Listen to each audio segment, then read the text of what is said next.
समस्त भाई भौणी को मोर प्रेम भरा नमस्कार। जीवन रे आमर भूल जोगु मध्य रोग कष्ट व्यथा आसी आमरी प्राण को नाश करने को चेष्टा करिथाए ओ आमे अनेक डाक्तर पाखरे जाऊँ। अत्यधिक औषध खाइले मध्य सुस्थता मिली न थाए तो दुखित हेउंतु नाही। विश्वास करंतु प्रभु जीशुंकु ओ प्रार्थना करंतु किछि एही प्रकारे।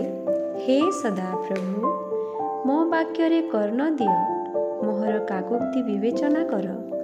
हे मोहर राजन, हे मोहर परमेश्वर, मोहर आर्तरवरे मनोजोग कर, कारण तुम्ह निकटरे मु प्रार्थना करे।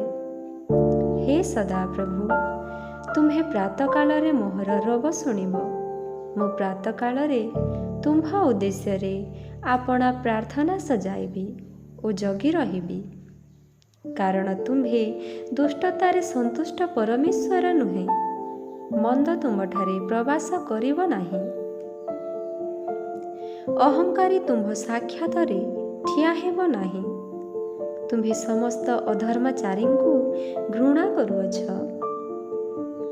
हे मोहर धर्म स्वरूप परमेश्वर, मु डाकिले मते उत्तर दियो। संकटरे थिबा समय रे तुम्हे मते प्रशस्त स्थान देइअछ। मते दया कर ओ मोहर प्रार्थना सुन।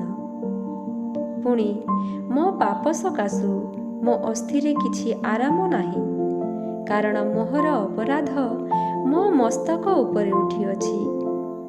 हे प्रभु मोहर प्रत्येक कथा तुम्ह सम्मुखरे अछि ओ मोहर कातरोक्ति तुम्हठारु गुप्त नुहे।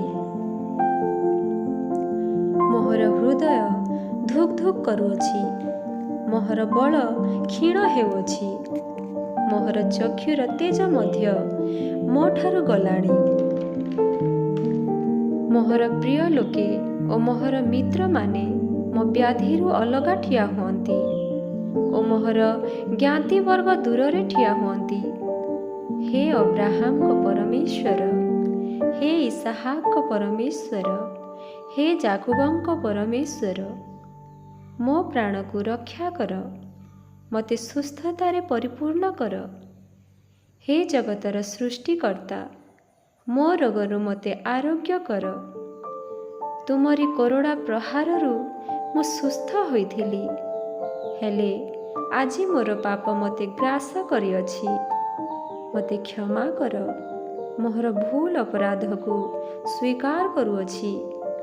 हे सदा प्रभु मु तुम्हठारे शरण नेबी। भोर सकाल रे तुम्ह स्तुति गान करिबी, तुम्ह सत्य पथरे चालिबी। हे मोहर मन सदा प्रभुंकर धन्यवाद कर। हे मोहर प्राण सदा प्रभुंकर स्तुति गान कर, कारण से मते क्षमा करी मो प्राण को बंचाई छंती, मते रोगरु आरोग्य करिछंती। मोहर प्रार्थना सुनिअछ बोली मु विश्वास करे। प्रभु जीशुंकर जुगे जुगे महिमा हेउ। आमीन।